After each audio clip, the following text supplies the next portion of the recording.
miedos, con muchas cosas que nos dañan, ¿m? Que Dios no quiere en nuestra vida. Entonces, lo primero que yo tuve presente fue el tema de la parábola de Jesús, en donde él habla de los talentos, que cómo le entregó o qué fue lo que hizo con bueno, la parábola lo que le explicaba, más bien vamos a leerla de una vez. Mateo 25. Mateo 25 dice, perdón, sí, Mateo 25 desde el 15. Entonces, el reino de los cielos es como un hombre que al emprender un viaje llamó a sus siervos y les encomendó sus bienes. A uno le dio 5 talentos, a otro 2 y a otro 1. Cada uno conforme a su capacidad y se fue de viaje. El que había recibido los 5 talentos enseguida fue y negoció con ellos y ganó otros 5. Asimismo, el que había recibido los 2 talentos ganó otros 2. Pero el que había recibido 1 fue y cavó en la tierra y escondió el dinero de su señor. Después de mucho tiempo, vino el señor de aquellos siervos y arregló cuentas con ellos. Y llegando el que había recibido los 5 talentos, trajo consigo 5 más, diciendo, Señor, usted me entregó 5 talentos, mire, he ganado otros 5 talentos. Su señor le dijo, bien, siervo bueno y fiel, en lo poco fuiste fiel, sobre lo mucho te pondré, entra en el gozo de tu señor. Llegando también el de los 2 talentos, dijo, Señor, usted me entregó 2 talentos, mire, he ganado otros 2 talentos. Su señor le dijo, bien, siervo bueno y fiel, en lo poco fuiste fiel, sobre mucho te pondré, entra en el gozo de tu señor. Pero llegando también el que había recibido un talento, dijo, Señor, yo sabía que usted es un hombre duro, que ciega donde no sembró, recoge donde no ha esparcido, y tuve miedo, fui y escondí su talento en la tierra. Mire, aquí tiene lo que es suyo. Pero su señor le dijo, siervo malo y perezoso. ¿Sabías que si ciego donde no sembré y que recojo donde no esparcí, debas entonces haber puesto mi dinero en el banco, y al llegar yo hubiera recibido mi dinero con intereses? Por tanto, quítenle el talento y désenlo al que tiene los 10 talentos, porque todo el que tiene más se le dará y tendrá en abundancia, pero el que no tiene, aún lo que tiene se le quitará. Y al siervo inútil, échenlo en las tinieblas de afuera, allí será el llanto y el crujir de dientes. Yo quedé un poco sorprendido, porque este señor, para entre los ojos de cualquier persona, no hizo nada malo. Sí, tal vez guardó ese dinero, pero no lo gastó, no lo botó, no lo tiró, no lo apostó, no hizo nada malo con ese dinero. Entonces yo dije, ¿por qué le dice siervo malo, perezoso, inútil? O sea, lo trata como si hubiera sido, o si hubiera hecho una de todas las cosas que dije antes. Resulta que cuando el pastor nos hablaba del tema de lo que nos daba Dios, entonces entendí que realmente todos los talentos que nosotros tenemos, o dones, o llámese inteligencia, llámese todo lo que hayamos aprendido, la universidad, el colegio, la vida, la música, todo lo que aprendamos realmente no es nuestro.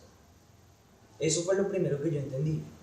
Yo no me puedo jactar de decir soy el mejor guitarrista o toco de la mejor manera, porque no, ni siquiera fui yo. O sea, es como algo que me prestaron, es como algo que me encomendaron, algo que me entregaron, y a eso es a lo que le tengo que sacar producción.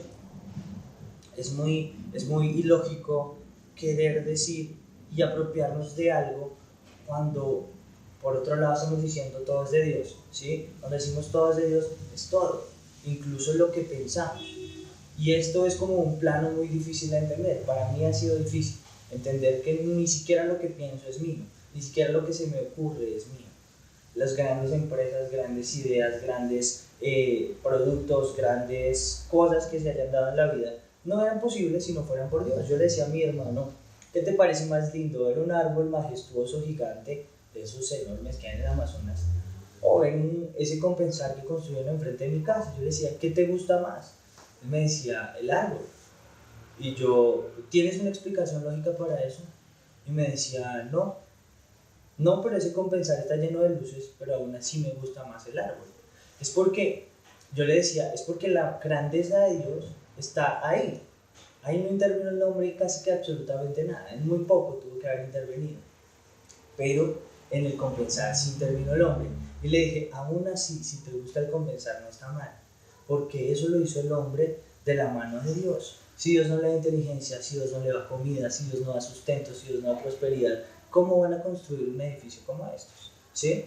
Entonces me di cuenta que absolutamente todo lo que nos rodee, todo lo que pensamos, absolutamente todo es de Dios. Por eso buscar la gloria para Dios es importante. Así que si Dios me dio algo y yo lo que digo es, tuve miedo, entiendo por qué entonces el, um, perdón, el Señor le dice siervo inútil. Básicamente es porque pues no está haciendo nada, le están confiando algo y él no está haciendo absolutamente nada, todo lo contrario, le da miedo, se patrasea, no puede ser ese mejor. Entonces es muy difícil entenderlo. Ahora, lo primero que yo veo que no tenemos que tener nunca es miedo, ¿sí? El mal lo que hace es enterrarlo, o sea, asustado de para arriba. Y todos sabemos que Dios tiene su forma extraña de ser, su particular sentido del humor, pero no hay que tener miedo, hay que entender que el miedo lo usa Satanás para alejarnos del propósito de Dios. ¿Y el propósito de Dios de dónde viene?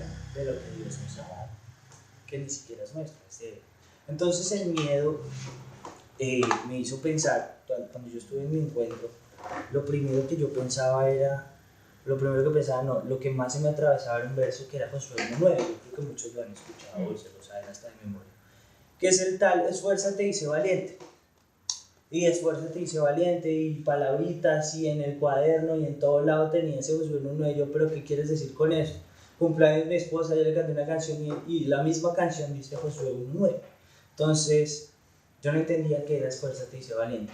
Fui a Josué 1:7, unos versos atrás.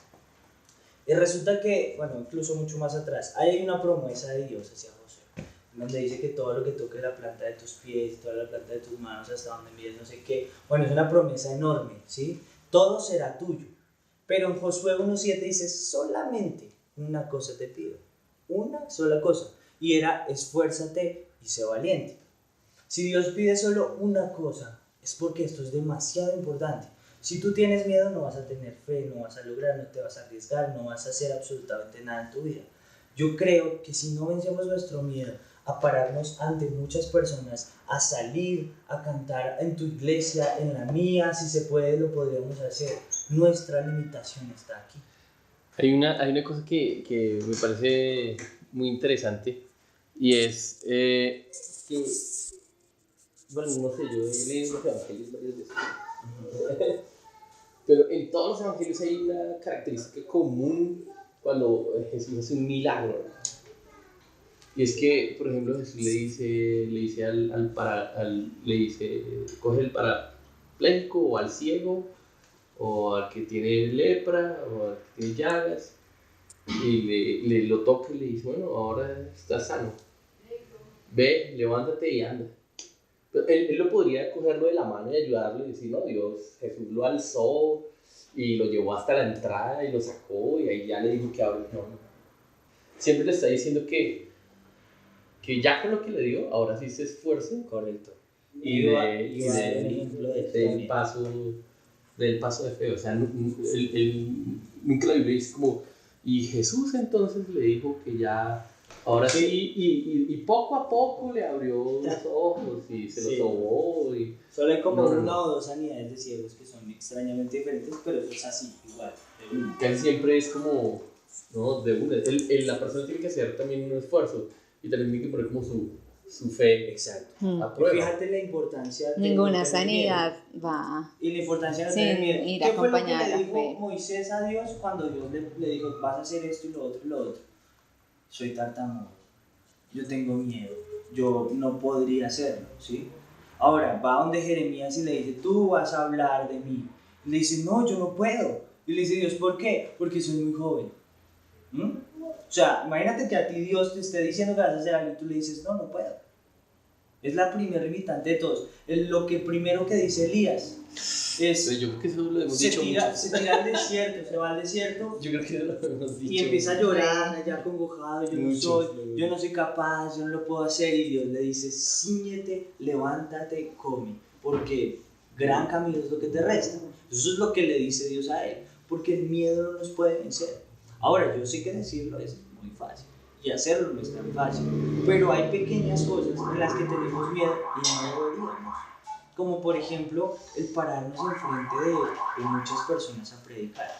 Yo soy de los que pues digamos con ustedes porque tengo confianza, pero a mí me da pánico, casi que escénico, pararme y decir no tengo credibilidad, pararme y decir no va a salir lo que Dios quiere que salga, pararme y hablarle a mi sobrino, a mi hermano, a mi esposa. Y ese miedo es algo muy simple, es algo muy tonto. Hablarle a tu familia, a tus tíos, el que nos ha convertido, a tu hermana, etcétera, etcétera, etcétera, el que sea. Hablarles se convierte en un miedo y tú apartes de ahí. Y si se dan cuenta, absolutamente todas las historias de la Biblia empiezan con una queja de alguno de estos grandes profetas hacia Dios, diciendo que no pueden, que tienen miedo, que no lo van a lograr. Y Dios le dice, hazlo porque yo te lo ordeno. O sea, a Dios le toca ser duro y a nosotros no abrimos los ojos. Bueno, como segunda parte, después de que tú tengas en claro el tema del miedo, vas a tener que luchar con tu fe. En unos casos es más fuerte, como en mi caso personal. En otros casos es más fácil y la contraparte es el miedo. A veces son las dos cosas, bueno, pueden suceder miles vainas. Pero la falta de fe y la incredulidad no son lo mismo. Yo no entendía el concepto, no sabía qué pasaba. Y yo decía, es que a veces creo y a veces no, ¿qué me pasa? ¿Estaré mal o será que así de chuquiciado estoy? Porque no entiendo ni siquiera lo que yo digo. Entonces yo dije como, algo anda mal.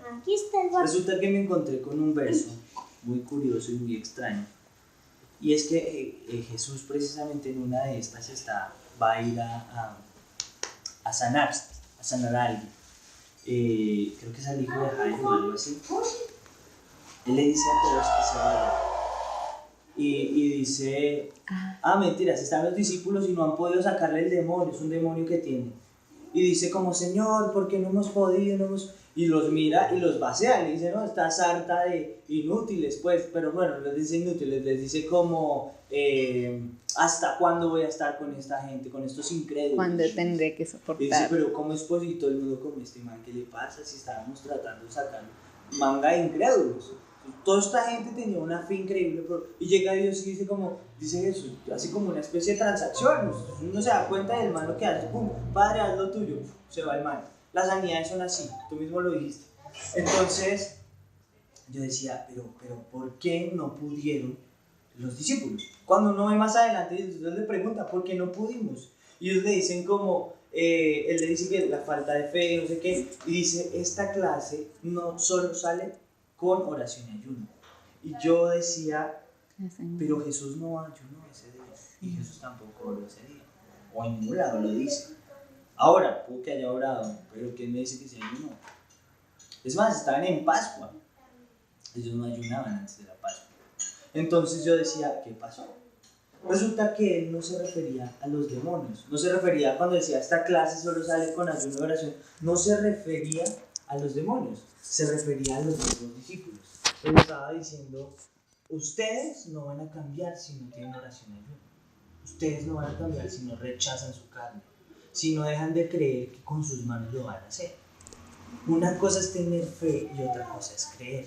Es impresionante la diferencia. Hay un verso en donde está eso, digamos que muy pulpito.